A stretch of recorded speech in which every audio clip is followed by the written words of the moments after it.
वो पाठशाला जहां सबकी क्लास लगती है। और सबसे पहले आपको बता दूं कि आज पाठशाला में क्या क्या लेकर आया हूं और किस किस की क्लास लगाने वाला हूं। सबसे पहले बात होगी बंगाल की। प्रधानमंत्री नरेंद्र मोदी के बंगाल दौरे के ठीक पहले आज बंगाल में कैसे बड़ा धमाका हो गया, आज उसके बारे में बताऊंगा। गिरफ्तार शेख शाहजहां को भी क्यों साथ नहीं ले जा पाई सीबीआई? भाई पहले मिल नहीं रहा था, अब अरेस्ट हो गया, कोर्ट का आदेश हो गया, फिर भी सीबीआई साथ नहीं ले जा पाई इसको। शेख शाहजहां की गिरफ्तारी क्या धोखा थी? बंगाल सरकार क्या उसे बचा रही है? ये जो सवाल उठ रहे हैं आज इसके बारे में बात करूंगा। वो जज जिसने ममता बनर्जी के खिलाफ खुली लड़ाई का ऐलान कर दिया है उसकी भी बात होगी। इसके अलावा इंडी गठबंधन ने प्रभुराम को लेकर अब वो क्या कह दिया जो मोदी की सीटें और बढ़ाएगा। योगी सरकार का कैबिनेट विस्तार हुआ है, लेकिन इसका यूपी की 80 सीटों पर कहां असर दिखेगा? क्या सियासी समीकरण है इस कैबिनेट विस्तार का? आज उसके बारे में भी बताऊंगा। मोदी, अमित शाह और योगी, यूपी का पूरा सियासी गणित कैसे पलट दिया है तीनों ने, इसका चैप्टर होगा। फिर बात होगी उस एग्जाम की जिसका टॉपर भी चोरी करके पास हुआ निकला। सोचिए, टॉपर जो है वो पता चल रहा है कि चोरी करके टॉप किया है। कांग्रेस राज में बने थानेदारों को आज पुलिस क्यों उठाकर ले गई? राजस्थान से लेकर यूपी तक नकल माफिया पर बुलडोजर एक्शन का चैप्टर खोलूंगा।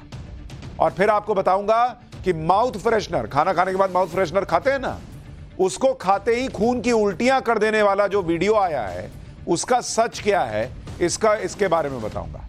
और आखिर में फैक्ट फैक्टर, दुनिया का सबसे छोटा युद्ध जो मात्र 38 मिनट में खत्म हो गया, 38 मिनट में। यहां साल साल भर युद्ध चल रहे हैं, 38 मिनट में युद्ध खत्म हो गया, उसके बारे में बताऊंगा। लेकिन सबसे पहले दिन भर का रिवीजन, उसके बाद पहला चैप्टर।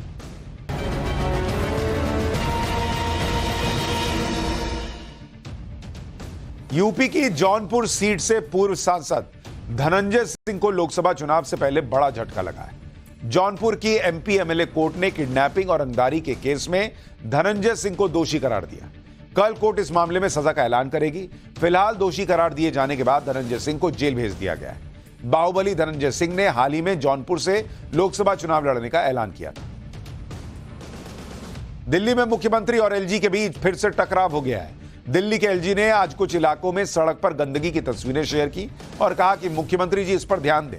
इस पर अरविंद केजरीवाल ने सोशल मीडिया पर उन्हें रिप्लाई किया और कहा कि जो कमियां आपने बताई उनसे जुड़े अधिकारियों पर एक्शन होना चाहिए।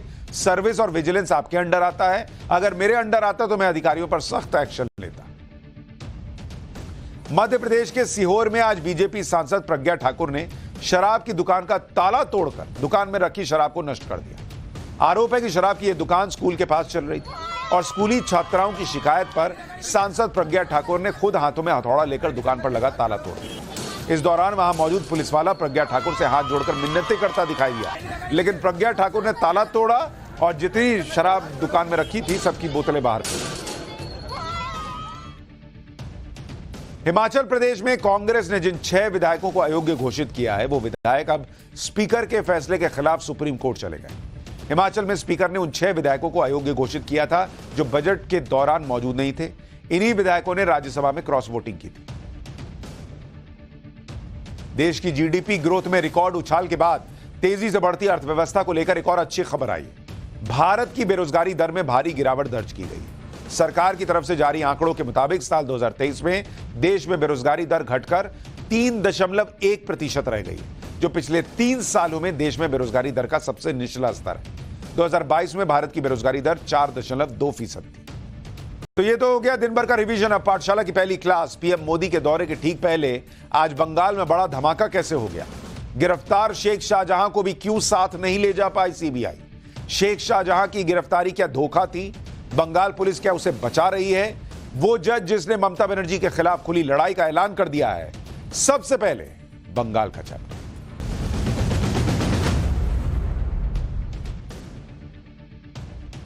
बंगाल में तो बहुत अलग ही लेवल का खेल चल रहा है। संदेश खाली की महिलाओं के जिस गुनहगार शाहजहां शेख पर कलकत्ता हाईकोर्ट ने कह दिया कि इसे सीबीआई की कस्टडी में दिया जाए, उस शाहजहां शेख को कस्टडी में लेने के लिए जब सीबीआई की टीम पहुंची तो ममता बनर्जी की पुलिस ने सीबीआई को शाहजहां शेख की कस्टडी देने से इनकार कर दिया।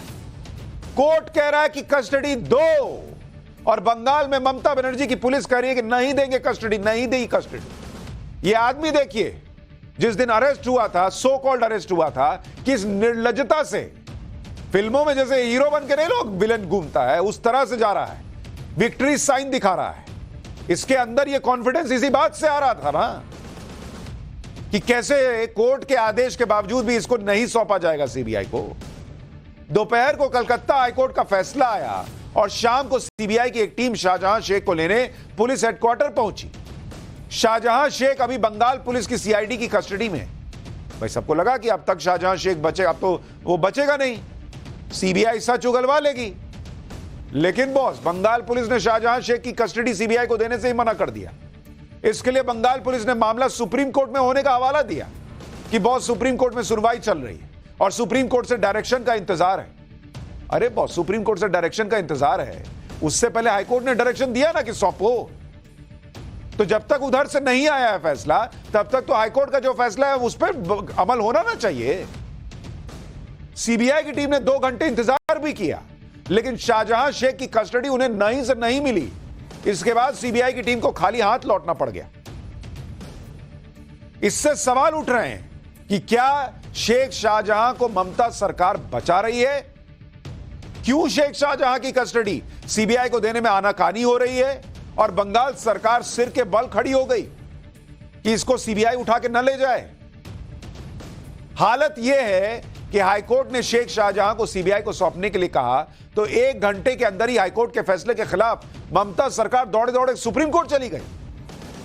यहां महिलाएं आरोप लगा रही हैं कि वो शेख शाहजहां के खिलाफ दौड़ दौड़ के पुलिस के पास जाती थी, लेकिन एक्शन नहीं होता था।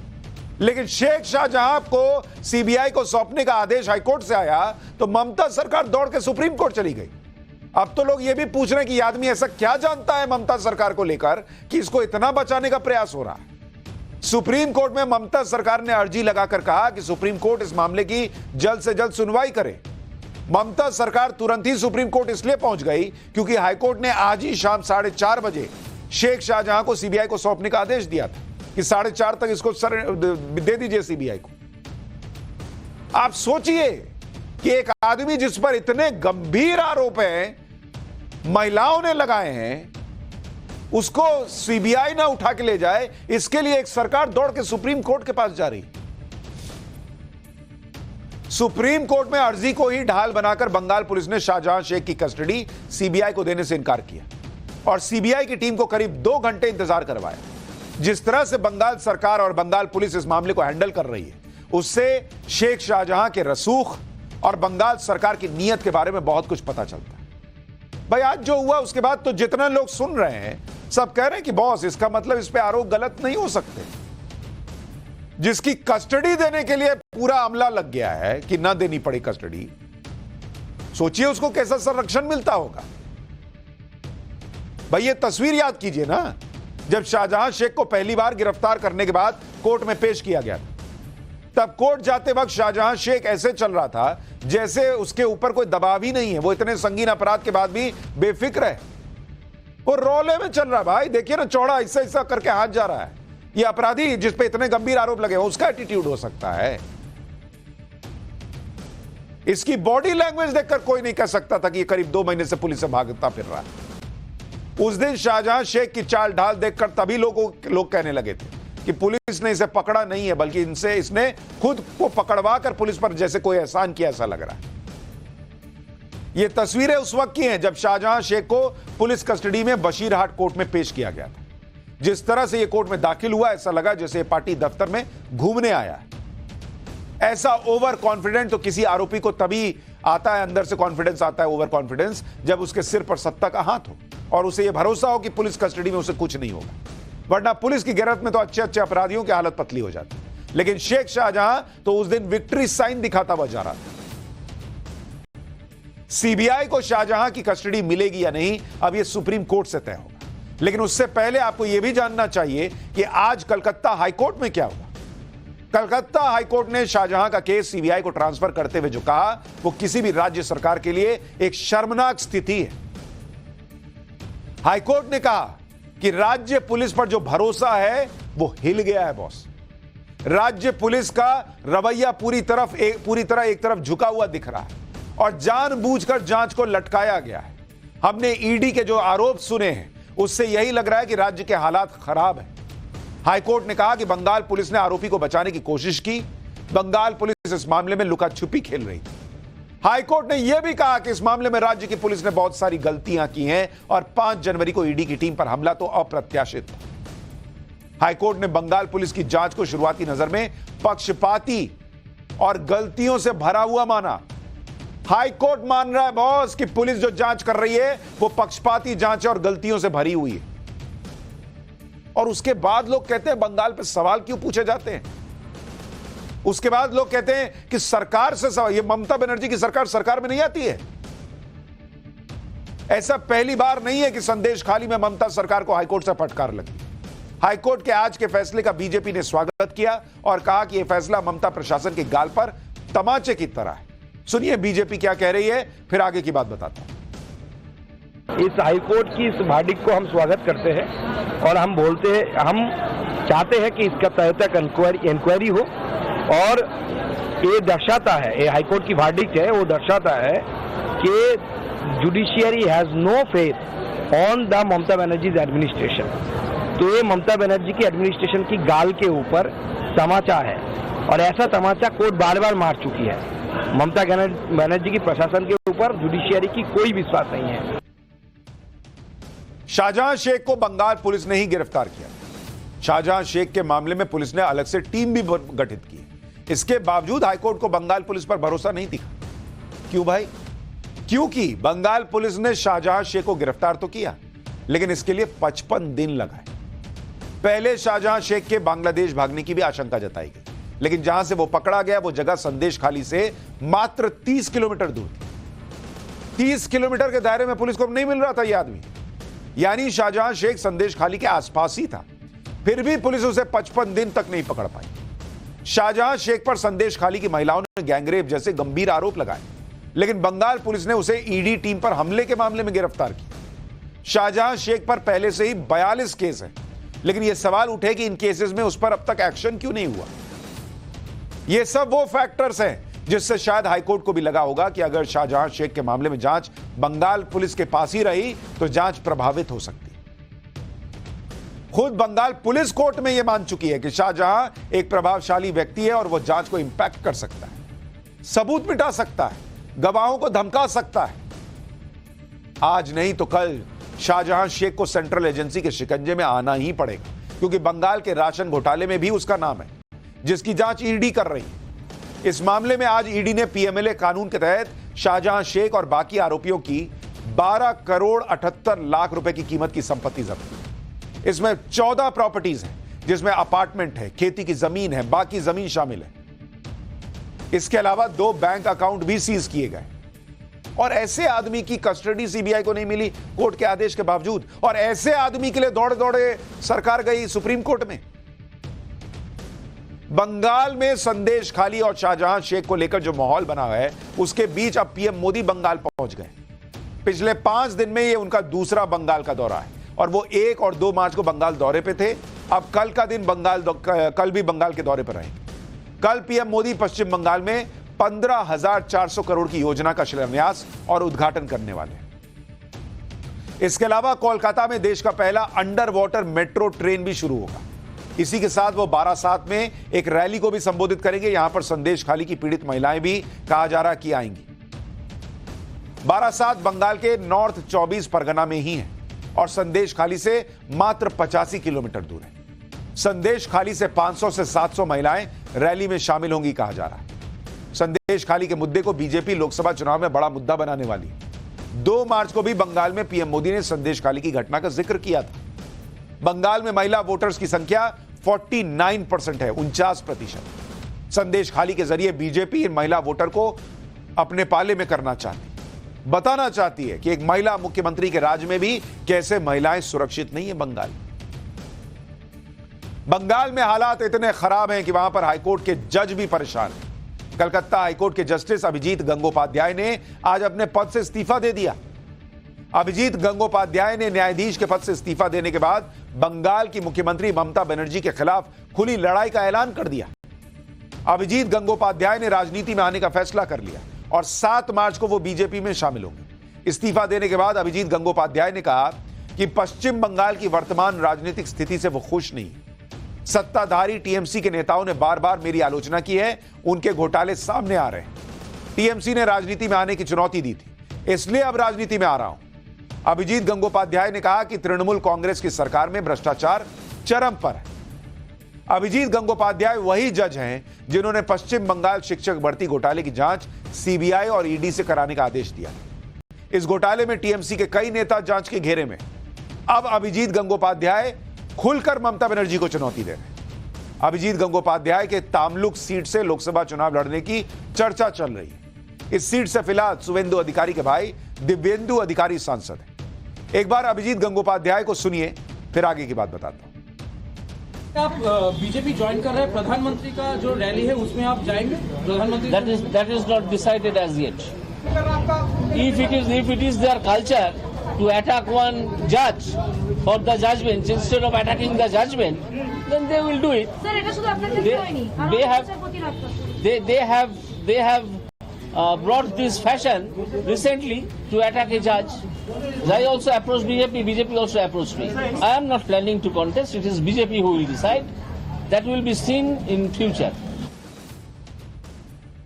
यानी बंगाल में जबरदस्त उथल पुथल मची हुई और ममता बनर्जी की सरकार बहुत ही गंभीर सवालों के घेरे में।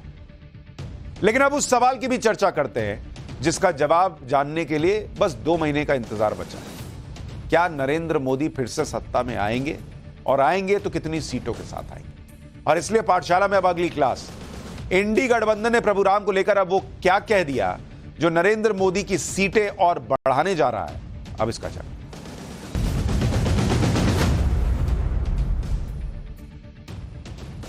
जैसे जैसे 2024 का चुनाव करीब आ रहा है, इंडी गठबंधन की निराशा और हताशा बढ़ती जा रही है।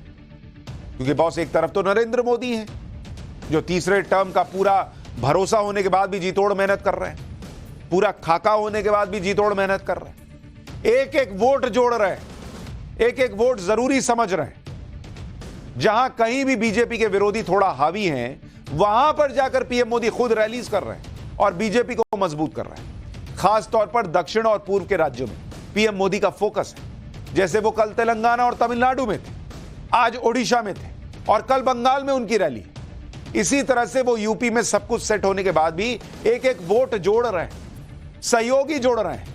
यूपी में आज ही शपथ ग्रहण हुआ है जिसमें 4 नेताओं को मंत्री बनाया गया।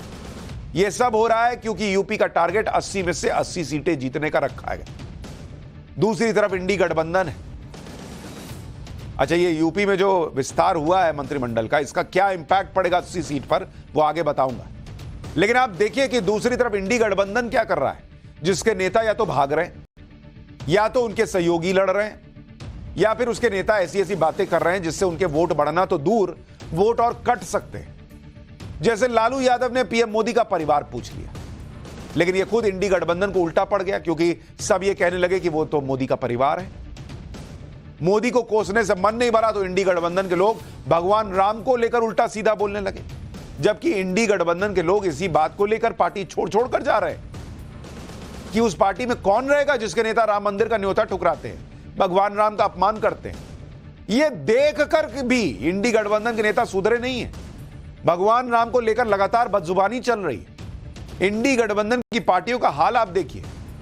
इनमें से कोई कह रहा है कि वो राम का दुश्मन है, कोई कह रहा है कि राम मंदिर अपवित्र है, कोई कह रहा है कि राम हमें स्वीकार नहीं है, कोई कह रहा है कि राम नाम लो भूखे मरो। अरे बॉस, नरेंद्र मोदी का विरोध करते करते अब भगवान राम का भी विरोध होने लगेगा क्या? इस तरह से अगर भगवान राम के देश में भगवान राम का विरोध कीजिएगा तो बॉस आपकी राजनीति चलेगी। लेकिन इंडी गठबंधन की सियासी समझ पर ही तरस आता है। इन्हें लगता है कि भगवान राम का विरोध करके ये नरेंद्र मोदी से लड़ सकते हैं।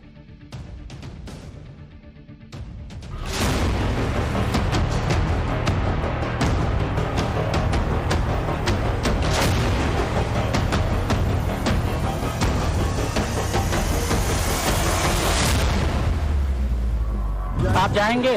भगवान, आपको पता है कि भगवान ने बुलाया हमें, और जब तुम्हें बुलाएंगे भगवान हमें भी नहीं पता होगा।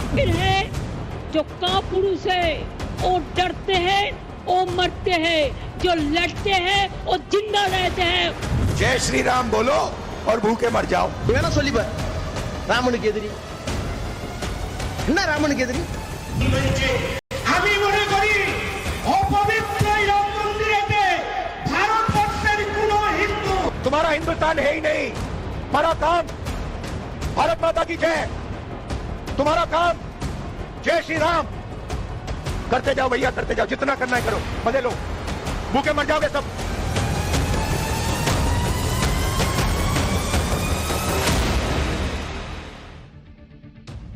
वैसे तो भगवान राम के विरोध में इंडी गठबंधन के नेताओं का बयान देना कोई नया नहीं। आपने देखा भी कितने बयान आ चुके हैं पिछले कुछ दिनों में।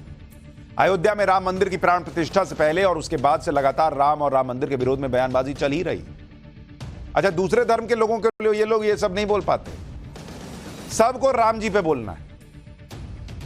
दक्षिण से लेकर पूर्व तक इंडी गठबंधन के नेता भगवान श्री राम के लिए अपमानजनक शब्दों का प्रयोग कर रहे हैं। तमिलनाडु में इंडी गठबंधन की प्रमुख सहयोगी डीएमके के नेताओं ने तो जैसे सनातन और श्री राम के खिलाफ मोर्चा खोला हुआ है। डीएमके नेता ए राजा ने भगवान राम पर ऐसा बयान दिया कि आप यकीन नहीं कर पाएंगे। ए राजा ने कहा कि उन्हें भगवान राम का दुश्मन मान सकते हैं क्योंकि वो भगवान राम को कभी स्वीकार नहीं करेंगे। सुनिए एक बार। ஆனால் நீ சொல்லுகிற கடவுள் இந்த கடவுள் என்றால், இதுதான் ஜெய் ஸ்ரீராம் என்றால், இதுதான் பாரத மாதாக்கு ஜி என்றால், அந்த ஜெய் ஸ்ரீராமனையும் பாரத மாதாவையும் ஒருபோதும் நாங்கள் ஏற்றுக்கொள்ள மாட்டோம், தமிழ்நாடு ஏற்றுக்கொள்ளாது। நீ வேணா சொல்லிப்பார் ராமனுக்கு எதிரி என்ன ராமனுக்கு எதிரி। ये इंडी गठबंधन में और खुलकर कह रहे हैं कि भगवान राम का दुश्मन मानना है तो मान लो, फिर भी इंडी गठबंधन में। इधर बंगाल में ममता बनर्जी की पार्टी टीएमसी के नेता भी पीछे नहीं। टीएमसी के एक नेता हैं रामेंदु रॉय, इनके नाम में ही राम है, लेकिन रामेंदु रॉय को भगवान राम से बड़ी परेशानी है। राम मंदिर बनने से भी रामेंदु रॉय की दिक्कत है और रामेंदु रॉय की यह दिक्कत उनके बयान में दिख रही है। रामेंदु रॉय ने तो कह दिया कि राम मंदिर अपवित्र है क्योंकि पीएम मोदी ने प्राण प्रतिष्ठा की थी और पीएम मोदी ब्राह्मण नहीं है, इसलिए किसी भी हिंदू को राम मंदिर में नहीं जाना चाहिए। सुनिए एक बार इन भाई साहब का लॉजिक। আপনাদের বাড়িতে পুজো করে কে? ব্রাহ্মণ তো। ব্রাহ্মণ ছাড়া কেউ পুজো করে? কি জোরে বলুন। আচ্ছা, আমার এদিকে মুসলিম ব্যক্তিরা আছে, আমার চাচাকে জিজ্ঞাসা করছি, আপনাদের মসজিদে নামাজ পড়ান কে? ইমাম সাহেব তো। রাম মন্দির তৈরি হলো, নরেন্দ্র মোদী গিয়ে মূর্তি প্রতিষ্ঠা করে তার পুজো অর্চনা করলো। তা আমি প্রশ্ন করছি, নরেন্দ্র মোদী কোথাকার ব্রাহ্মণ বলতে পারবেন? পৈতিটা কে দিয়েছিল? কবে পৈতে হয়েছিল বলতে পারবেন? তাহলে দেখুন হিন্দু ধর্মকে কত নোংরা জায়গায় নিয়ে গেল। ঠিক তেমনি ওই যে রাম মন্দির তৈরি হয়েছে, আমি মনে করি অপবিত্র এই রাম মন্দিরেতে ভারতবর্ষের কোন হিন্দু যেন পূজা দিতে না যায়, ওটা একটা শোপিস তৈরি হয়েছে, ওটা শুধু একটা শোপিস তৈরি হয়েছে। तो इनके लिए राम मंदिर शो पीस से ज्यादा कुछ नहीं, क्योंकि नरेंद्र मोदी ने प्राण प्रतिष्ठा, कोई इनको बताए नरेंद्र मोदी प्राण प्रतिष्ठा के कार्यक्रम में गए थे। प्राण प्रतिष्ठा उन्होंने नहीं की है। इसी तरह से राहुल गांधी को भी जय श्री राम के नारे से परेशानी दिखती है।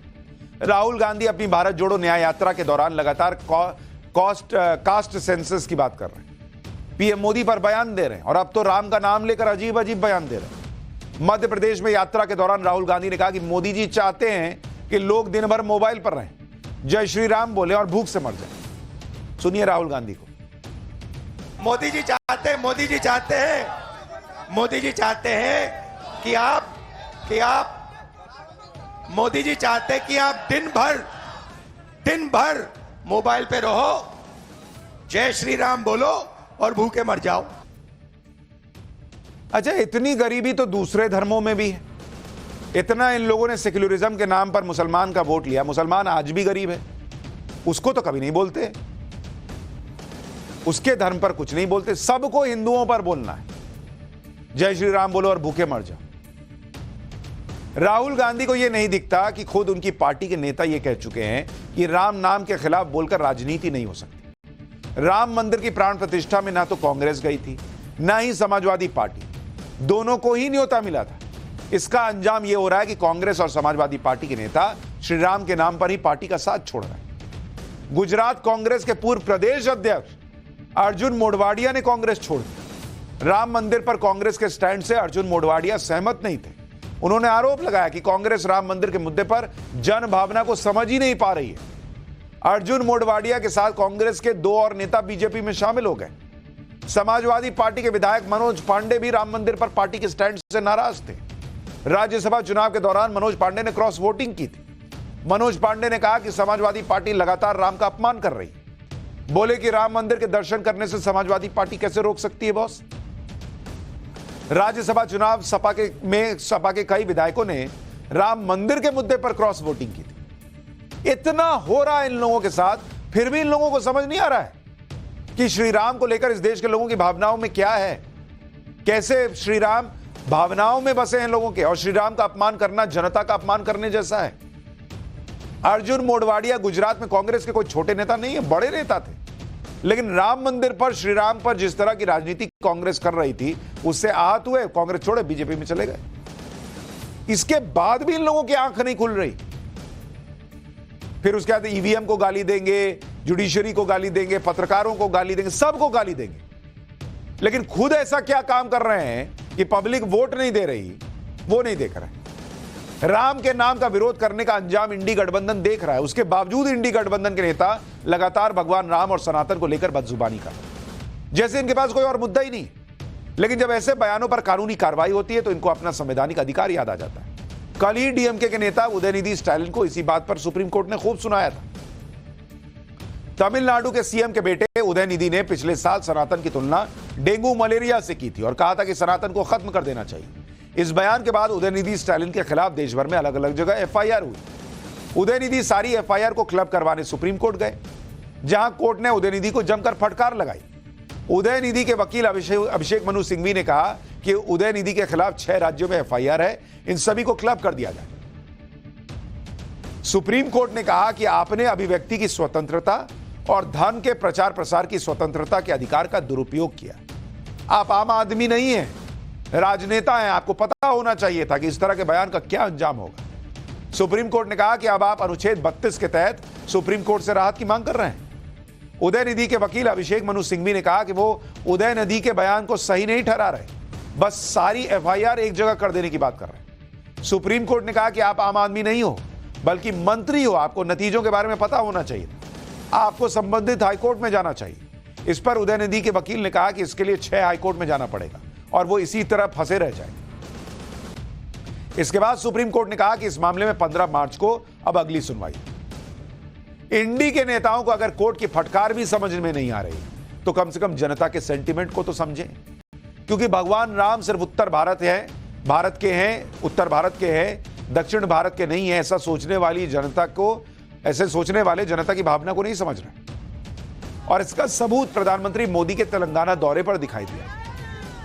जब पीएम मोदी तेलंगाना में मंदिर से निकले तो कैसे वहां जय श्री राम के नारे लगे हैं, देखिए एक बार। जय श्री राम, जय जय श्री राम, जय श्री राम, जय श्री राम, जय श्री राम।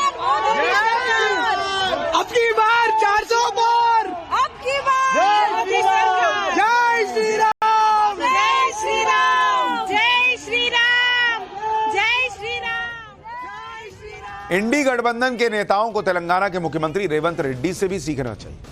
रेवंत रेड्डी कांग्रेस के हैं, लेकिन कांग्रेस की लाइन से हटकर बयान दे रहे हैं। तेलंगाना में पीएम मोदी के दौरे पर रेवंत रेड्डी ने कहा कि पीएम मोदी बड़े भाई की तरह हैं और वो पीएम मोदी की मदद से तेलंगाना को गुजरात की तरह विकसित राज्य बनाना चाहते हैं। सुनिए कांग्रेस का एक मुख्यमंत्री क्या कह रहा है। हमारे हिसाब से प्रधानमंत्री का मतलब हमारे बड़े भाई के जो मदद रहे तो ही हर प्रदेश के मुख्यमंत्री उनके क्षेत्र में वो कुछ तरक्की कर सकता है, कुछ डेवलपमेंट को आगे ले सकता है। इसीलिए मेरा गुजारिश है इस वक्त तेलंगाना अगर आगे तरक्की करना है, हम भी गुजरात जैसा हम आगे जाना है तो यहाँ पर आपकी मदद जरूरी है।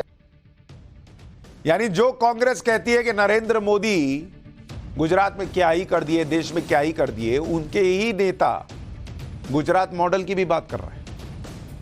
इंडी गठबंधन में केजरीवाल भी शामिल है, जो राम मंदिर के लिए पहले न जाने क्या क्या कहा करते थे। अब केजरीवाल को शायद समझ आ रहा है कि जन भावनाओं की अनदेखी करके राजनीति नहीं कर सकते। 4 मार्च यानी कल ही केजरीवाल सरकार ने दिल्ली का बजट पेश किया। केजरीवाल सरकार के इस बार के बजट की थीम क्या थी पता है? राम राज्य। दिल्ली के वित्त मंत्री आतिशी जी ने राम के रंग में डूबी हुई दिखाई दी और बजट पेश किया। यानी बिना राम के आम आदमी पार्टी का भी काम नहीं चल रहा। आप देखिए कि आतिशी ने रामचरितमानस की चौपाई से बजट भाषण की शुरुआत की। करीब 50 बार श्री राम का नाम लिया, 23 बार राम राज्य का जिक्र किया। केजरीवाल की तुलना श्री राम से और सत्येंद्र जैन की तुलना हनुमान से कर दी इन लोगों ने। केजरीवाल समझ चुके हैं कि देश में राम लहर चल रही है और ऐसे माहौल में भगवान राम के लिए आपत्तिजनक बयान देने का क्या नुकसान हो सकता है। केजरीवाल की ही तरह कांग्रेस को भी समझ आ रहा है कि श्री राम पर आपत्तिजनक बयानों से नुकसान हो सकता है। कांग्रेस ने ए राजा के बयान की निंदा की, तो वहीं तेजस्वी यादव इसे ए राजा का व्यक्तिगत बयान बता रहे हैं। देखिए, बात सिर्फ इतनी ही नहीं है कि इंडी गठबंधन के नेता भगवान राम का विरोध कर रहे हैं। इंडी गठबंधन के नेता तो भारत को देश ही नहीं मान रहे भाई। यानी मोदी विरोध में पहले राम विरोध और अब देश को देश तक मानने से इनकार कर दिया। डीएमके के नेता हैं ए राजा, उन्होंने कह दिया कि भारत एक राष्ट्र ही नहीं है बल्कि एक महाद्वीप है जहां अलग अलग भाषा बोलने वाले राज्य हैं। जो उड़िया बोलने वाला अलग देश है, मलयालम बोलने वाला अलग राष्ट्र है, तमिल बोलने वाला अलग राष्ट्र है। यह तो इन लोगों का हाल है। देश को लेकर इंडी गठबंधन के दलों की सोच अब जनता के सामने है। आप यह भी देखिए कि कर्नाटक जहां कांग्रेस की सरकार है, वहां विधानसभा के अंदर पाकिस्तान जिंदाबाद के नारे लगाए गए।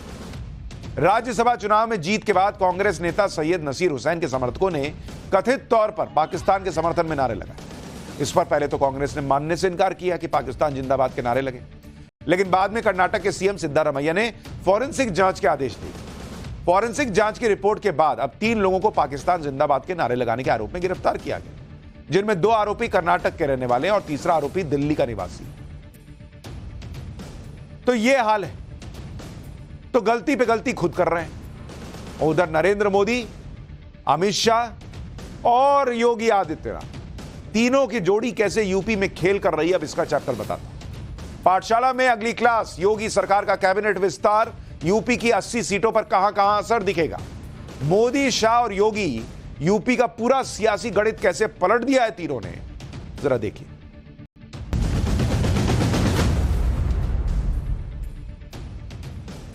इंडी गठबंधन के नेताओं की सारी एनर्जी तो अपने ही नेताओं के विवादित बयानों पर सफाई देने और उन्हें डिफेंड करने में बर्बाद हो रही। सनातन विरोधी बातें कर इंडी गठबंधन की पार्टियां अपने लिए ही गड्ढा खोद रही और अपने सहयोगियों के लिए भी मुश्किल खड़ी कर रही। दूसरी तरफ बीजेपी अपनी रणनीति पर बहुत संभल कर चल रही। बीजेपी को पता है कि उसे अगर 400 प्लस का टारगेट पूरा करना है तो यूपी में 80 में से 80 सीटें तो जीतनी होंगी। भाई, जैसे आपको पता है कि मान लीजिए मुझे क्लास में टॉप करना है, तो मैथ्स में तो स्कोर करना ही ना पड़ेगा भाई। मैथ्स में 100 तक आ सकता है, तो जहां 100 आ सकता है वहां तो नंबर लाना होगा। तो यूपी में 80 सीट है, वहां 80 में 80 नहीं आएगा तो 400 कहां लाइएगा, कहां 370 लाइएगा। इसलिए बीजेपी का पूरा फोकस यूपी पर भी है। लोकसभा चुनाव से पहले आज योगी कैबिनेट का विस्तार हो गया। हालांकि यह कैबिनेट विस्तार छोटा था, 4 विधायकों को शपथ दिलाई गई, लेकिन इसके बड़े मायने हैं। पहले यह जान लीजिए कि आज योगी कैबिनेट में कौन कौन से चेहरे शामिल हुए, फिर आपको बताऊंगा कि कैसे ये चेहरे यूपी में 80 सीटों के टारगेट को और मजबूत करेंगे। दरअसल यूपी में आज ओम प्रकाश राजभर ने कैबिनेट मंत्री पद की शपथ ली। उनके अलावा बीजेपी एमएलसी दारा सिंह चौहान ने शपथ ली। एनडीए में शामिल हुई आरएलडी के कोटे से विधायक अनिल कुमार कैबिनेट मंत्री बने। इसके अलावा बीजेपी विधायक सुनील कुमार शर्मा ने मंत्री पद की शपथ ली। 4 नए मंत्रियों के साथ अब योगी सरकार के कैबिनेट मंत्रियों की संख्या 22 हो गई। जो नए मंत्री बने हैं उन्होंने शपथ लेने के बाद क्या कहा है, एक बार उसको सुन लीजिए, फिर आपको बताता हूं कि ये जो नए मंत्री बनाए गए इनका यूपी में कहां कहां क्या इंपैक्ट पड़ेगा और 80 सीटों पर क्या इंपैक्ट पड़ेगा। जो लक्ष्य है गरीबों की सेवा, उस लक्ष्य में हम अनवरत काम करते रहते हैं और उस लक्ष्य की पूर्ति के लिए हम सरकार के सभी लोग मिल करके सरकार पूरी तरह जो भी योजनाएं सरकार की हैं उन गरीब कमजोर के यहाँ तक पहुँचाने का काम करेंगे, उनको न्याय दिलाने का काम करेंगे। पूरी टीम को मैं तहे दिल से उनका आभार व्यक्त करता हूं कि जो दायित्व उन्होंने सौंपा है मैं ईमानदारी से पूरा करके इतनी लगन से हम लोग से लग जाएंगे, काम करेंगे कि उत्तर प्रदेश की 80 की 80 लोकसभा सीटें जितवा करके देश में जो लक्ष्य निर्धारित किया हमारी पार्टी ने 400 के पार करके फिर नरेंद्र मोदी जी को तीसरी बार प्रधानमंत्री बनाने का काम करेंगे। ये मेरे लिए, मेरे वर्ग के लिए बहुत महत्वपूर्ण है और एक आदरणीय से कार्यकर्ता को आदरणीय जयंत चौधरी जी ने मौका दिया है। देखिए, ये तो सब जानते हैं कि मोदी योगी की जोड़ी कोई भी फैसला यूं ही नहीं कर लेती। जिन 4 चेहरों को आज कैबिनेट में जगह दी गई उसके पीछे का कुछ गणित भी तो होगा। वो गणित आपको समझाता हूं। पहले बात करते हैं ओपी राजभर की। ओपी राजभर जो सुहेलदेव भारतीय समाज पार्टी के अध्यक्ष हैं, एनडीए का हिस्सा है, इसलिए उन्हें योगी कैबिनेट में जगह दी गई। ओपी राजभर बिरादरी से आते हैं और यूपी में कुल आबादी में राजभर बिरादरी की आबादी 4% है। 2022 के विधानसभा चुनाव में उनकी पार्टी समाजवादी पार्टी के साथ मिलकर चुनाव लड़ी थी और यूपी की 6 विधानसभा सीटों पर जीत हासिल की थी। साल 2022 के विधानसभा चुनाव में ओपी राजभर की पार्टी को करीब 1.36% वोट मिला।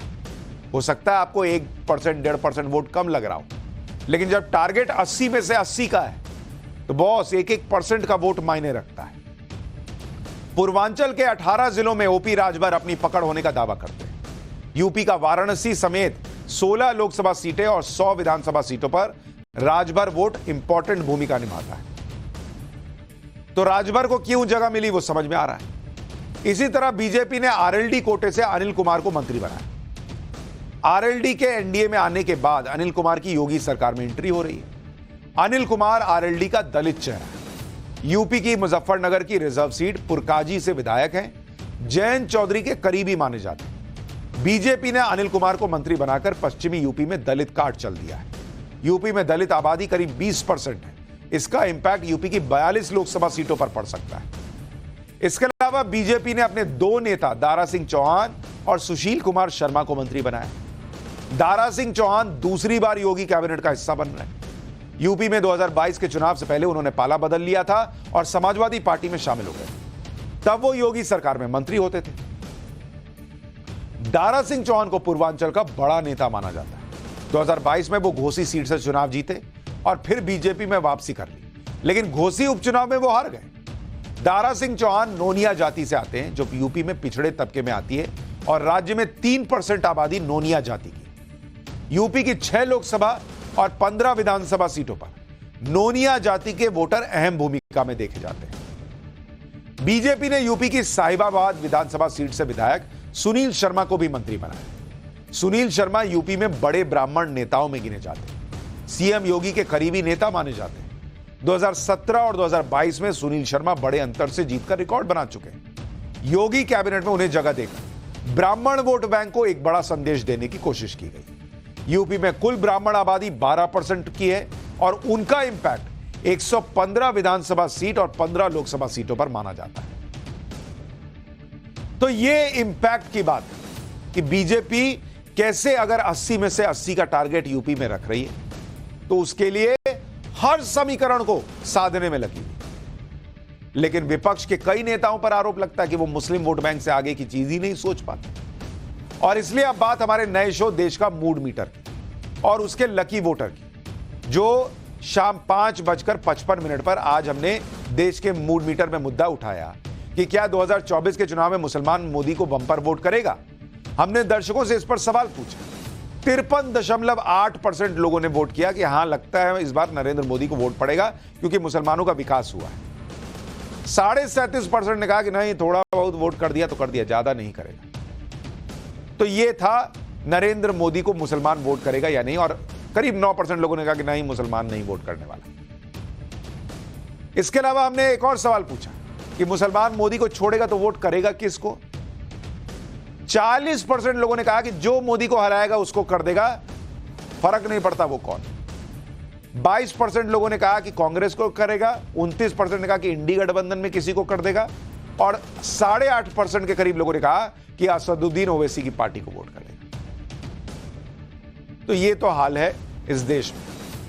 पहले आपको, अब इसके साथ ही आपको यह भी बता देता हूं कि लकी विनर आज कौन रहे। एक तो लवकेश उत्तर प्रदेश से और श्वेता अग्रवाल, और इसके अलावा 2 और लकी विनर जिनका नाम हम अनाउंस करते हैं न्यूज की पाठशाला में, उनके बारे में बता दूं। माधुरी चौहान महाराष्ट्र से और भगत सिंह राठौड़ मध्य प्रदेश से। तो आप चारों को बहुत बहुत बधाई, और आप भी इसी तरह से जागरूक वोटर बने रहिए, देश का मूड मीटर में वोट करते रहिए। शाम 5:55 पाठशाला में अब अगली क्लास का वक्त हो गया। वो एग्जाम जिसका टॉपर भी चोरी करके पास हुआ निकला। कांग्रेस राज में बने थानेदारों को आज पुलिस की उठाकर ले गई भाई। राजस्थान से लेकर यूपी तक नकल माफिया पर बुलडोजर एक्शन का चैप्टर।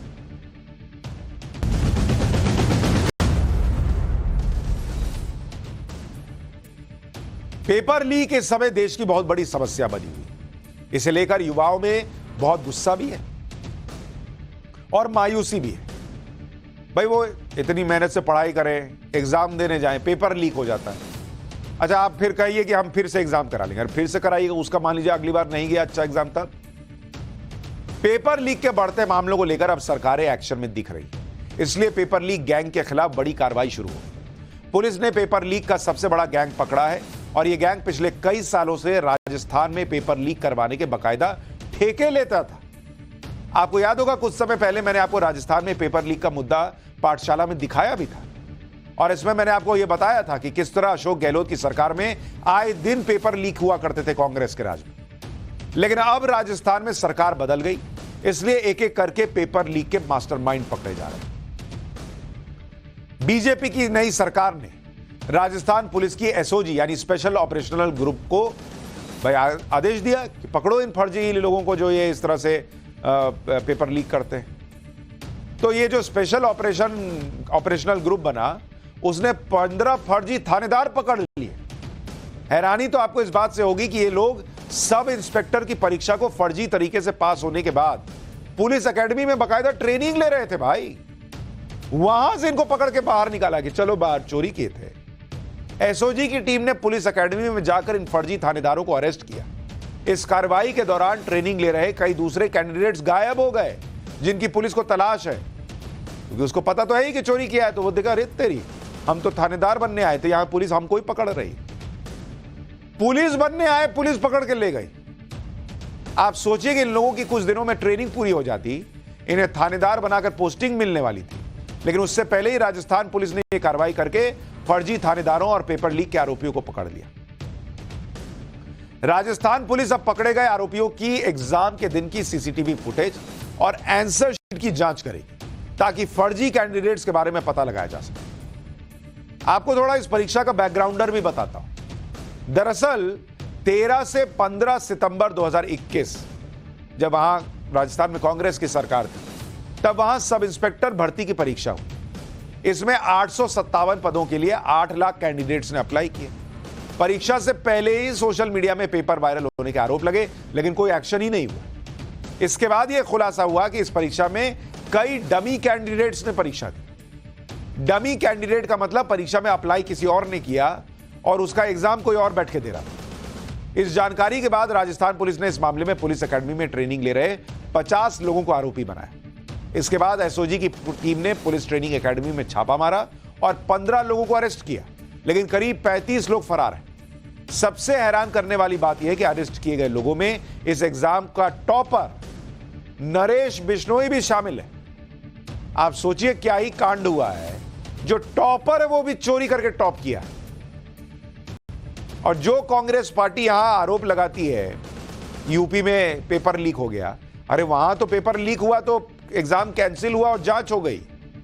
वहां आरोप लग गया राजस्थान में तब की कांग्रेस सरकार के समय कि भाई यहां देखिए चोरी हुआ है, चोरी हुआ। कुछ नहीं भाई, बताइए ना, इनकी तो ट्रेनिंग चल रही थी। आप देखिए कि राजस्थान में किस तरह का पेपर लीक माफिया काम कर रहा था। ये लोग पेपर लीक करने के साथ साथ परीक्षा पास करवाने का ठेका लेते थे। आगे बढ़ने से पहले आपको राजस्थान सब इंस्पेक्टर परीक्षा 2021 के टॉपर नरेश बिश्नोई से मिलवा देता हूं। ये भाई है, सांचौर के रहने वाले नरेश ने सब इंस्पेक्टर परीक्षा में टॉप किया। रिजल्ट आने के बाद नरेश के घर बधाई देने वालों की लाइन लग गई। पूरे गांव को नरेश की कामयाबी पे गर्व था कि हमारा लड़का टॉप कर गया। लेकिन पुलिस के मुताबिक नरेश को पहले ही पेपर मिल गया था। इसके बाद फिजिकल टेस्ट पास किया था। पुलिस अब फर्जी थानेदारों के अलावा उन्हें पास करवाने वाले डमी कैंडिडेट्स को भी पकड़ रही। इस मामले पर राजस्थान पुलिस का क्या कहना है, एक बार वो सुनिए, फिर आपको बताता हूं कि एसआई परीक्षा में पास होने वाले ज्यादातर कैंडिडेट कहां के निकले और कैसे इन्होंने चोरी की। एसओजी ने ला के पूछताछ किया है इस भर्ती में पेपर आउट से संबंधित। उसमें 14 लोगों की जो जुर्म में शरीक होना कंफर्म हो गया है। 2 लोगों के बारे में अभी अनुसंधान चल रहा है। ये जो 14 लोग अरेस्ट हुए हैं, इनका हम सूची आपको पृथक से संलग्न कर देंगे। वैसे आपकी सुविधा के लिए मैं एक बार नाम पढ़ देता हूँ। नरेश बिश्नोई सांचौर, नारंगी बिश्नोई सांचौर, राजेश्वरी सांचौर। राजस्थान पुलिस के मुताबिक एसआई परीक्षा में पास होने वाले ज्यादातर कैंडिडेट जालौर के सांचौर के रहने वाले। इसमें दूसरी हैरानी की बात यह भी है कि पेपर लीक मामले में जिस मुख्य आरोपी जगदीश बिश्नोई को गिरफ्तार किया गया है, वो भी सांचौर का ही रहने वाला है। पुलिस के मुताबिक Jagdish Bishnoi SI paper leak gang में मुख्य आरोपी है और इसने पेपर बेचकर करोड़ों रुपए कमा रखे हैं। और ऐसा पहली बार नहीं है कि जब जगदीश बिश्नोई को पेपर लीक के मामले में पकड़ा गया। ये भाई साहब सरकारी टीचर रह चुके हैं और पिछले 19 साल से पेपर लीक करवाने का काम कर रहे हैं। पुलिस के मुताबिक पिछले 19 साल में जगदीश बिश्नोई ने 11 बार पेपर लीक करवाए। पेपर लीक के मामले 5 बार ये जेल भी जा चुका है, लेकिन कभी भी 2 महीने से ज्यादा जेल में टिका नहीं है। इसकी सबसे बड़ी वजह थी कमजोर कानून। 2024 से पहले पेपर लीक के आरोपी को जल्दी जमानत मिल जाती थी और इसमें मात्र 5,000 रुपए का जुर्माना लगता था। लेकिन अब नया कानून आ गया, द पब्लिक एग्जामिनेशंस एक्ट 2024, जिसके तहत 3 से 10 साल की सजा का प्रावधान। इसके अलावा दोषी साबित होने पर 10 लाख से 10 करोड़ रुपए तक का जुर्माना है। यानी पुलिस ने जगदीश बिश्नोई के खिलाफ अदालत में पक्के सबूत पेश कर दिए। तो इस बार जगदीश बिश्नोई जैसे आरोपी लंबे अंदर जाएगा। इससे पेपर लीक करने वाले लोगों को तगड़ा मैसेज भी जा पाएगा। पेपर लीक मामले में राजस्थान पुलिस ने जगदीश बिश्नोई के अलावा 4 साथियों को भी पकड़ा है। इसके हैरानी की बात यह है कि ये लोग सरकारी कर्मचारी हैं और पिछले कई सालों से राजस्थान में पेपर लीक का काम कर रहे हैं। पुलिस के मुताबिक इन लोगों के एग्जाम सेंटर के कर्मचारियों से कनेक्शन हुआ करते थे, जिसकी मदद से ये पेपर लीक करवा लेते थे। इनकी संपत्ति के बारे में आप सुनेंगे तो आपके कान से धुआं फेंक देगा। इनके लिए पेपर लीक करना एक बिजनेस बन चुका था। भाई, इनको फर्क नहीं पड़ता कि लड़का जो है वो परेशान हो रहा है, लड़की परेशान हो रही है जिसने तैयारी की है, उसका करियर बर्बाद हो रहा है, उनको कोई फर्क नहीं। भाई, ये नोट छाप रहे हैं और ऊपर से लेकर नीचे तक बहुत लोग इसमें शामिल थे। इसमें एक आरोपी है राजेंद्र यादव। इसके पास से पुलिस को 15 करोड़ रुपए की प्रॉपर्टी मिली। दूसरा आरोपी हर्षवर्धन मीणा, एक पटवारी है, इससे 6 करोड़ की प्रॉपर्टी मिली। तीसरा आरोपी राजू यादव पुलिस में है और चौथा आरोपी शिवरतन लाइब्रेरियन है। पिछले कुछ सालों में इन पर कई पेपर लीक करवाने के गंभीर आरोप हैं, जिनमें 3 लाख रुपए से लेकर 50 लाख रुपए में पेपर बेचे गए कहा जा रहा है। उत्तर प्रदेश में भी पेपर लीक मामले में योगी सरकार ने सख्त एक्शन लिया है। सीएम योगी सिपाही भर्ती परीक्षा का पेपर लीक होने से बहुत ज्यादा नाराज बताए जा रहे हैं और अब इसके लिए जिम्मेदार लोगों पर ताबड़तोड़ कार्रवाई हो रही है। योगी सरकार ने यूपी पीआरबी यानी यूपी पुलिस भर्ती बोर्ड की अध्यक्ष रेणुका मिश्रा को हटा दिया। आरोप है कि पेपर लीक के बाद एफआईआर दर्ज करने में देरी की वजह से रेणुका मिश्रा को हटाया गया। परीक्षा रद्द होने के बाद भर्ती बोर्ड कोई रिपोर्ट भी नहीं दे पाया था। रेणुका मिश्रा की जगह राजीव कृष्ण को अब भर्ती बोर्ड का अध्यक्ष बना दिया गया। पेपर लीक मामले के आरोपियों के खिलाफ सीएम योगी का बुलडोजर भी तैयार है। सीएम योगी पहले ही कह चुके हैं कि अपराध के खिलाफ जीरो टॉलरेंस की नीति अपनाई जा रही है। छात्रों के भविष्य के साथ खिलवाड़ करने वालों के खिलाफ बुलडोजर एक्शन भी लिया जा सकता है। यानी राजस्थान से लेकर यूपी तक जो आप कहिए पेपर लीक माफिया काम करता है, उन पर ताबड़तोड़ एक्शन है और यह अच्छा है। यह देश भर में होना चाहिए क्योंकि जो युवा है वो बेचारा सब कुछ त्याग कर कई बार जमीन बेचकर मां बाप पढ़ाते हैं, और एक पेपर लीक कितनों का सपना और घर तोड़ता है ये लोग समझ नहीं पाते। हाल में अब फैक्टर का चैप्टर। दुनिया के इतिहास में कई बड़े युद्ध हुए जो सालों साल चले। अब फर्स्ट वर्ल्ड वॉर और सेकेंड वर्ल्ड वॉर को ही देख लीजिए। पहला 4 साल चला, दूसरा 6 साल। यूक्रेन और रूस युद्ध को भी 2 साल से ज्यादा हो चुके, चल ही रहा है। लेकिन आज पाठशाला में आपको दुनिया के सबसे छोटे युद्ध के बारे में बताऊं जो मात्र 38 मिनट में खत्म हो गया। यह युद्ध ब्रिटेन और जांजिबार के बीच लड़ा गया था। जांजिबार पूर्वी अफ्रीका का एक द्वीप समूह है और फिलहाल तंजानिया का हिस्सा है। बात साल 1890 की है। ब्रिटेन और जर्मनी के बीच हुए एक समझौते के तहत जांजिबार पर ब्रिटेन का अधिकार हो गया। इस समझौते के बाद ब्रिटेन के समर्थक माने जाने वाले हमद बिन थुवैनी को जांजिबार का सुल्तान बनाया गया। लेकिन 25 अगस्त 1896 को सुल्तान हमद बिन की संदिग्ध हालत में मौत के बाद उनके भतीजे खालिद बिन ने खुद को सुल्तान घोषित कर दिया। आरोप लगा कि सुल्तान को उनके भतीजे ने ही जहर देकर मार दिया था। इसके बाद ब्रिटेन ने जांजिबार के नए सुल्तान से तुरंत सत्ता छोड़ने का आदेश दिया, लेकिन नए सुल्तान ने आदेश ही नहीं माना। महल की सुरक्षा के लिए 3000 सैनिक तैनात कर दिए। 27 अगस्त 1896 की सुबह 9:02 पर ब्रिटिश नौसेना ने जांजिबार के पास तैनात अपने युद्धपोतों से महल पर बमबारी शुरू कर दी। सिर्फ 2 मिनट की बमबारी में जांजिबार के सुल्तान का महल तबाह हो गया और सभी सैनिक महल के मलबे में दबे। कहा जाता कि बमबारी से घबराकर सुल्तान खालिद बिन महल के पीछे बने रास्ते से फरार हो। सुबह करीब 9:40 पर महल में बचे लोगों ने सुल्तान का झंडा उतार दिया और सरेंडर कर दिया। और इस तरह सिर्फ 38 मिनट के युद्ध में सब कुछ फैसला भी हो गया और 38 मिनट में युद्ध खत्म भी हो गया। लेकिन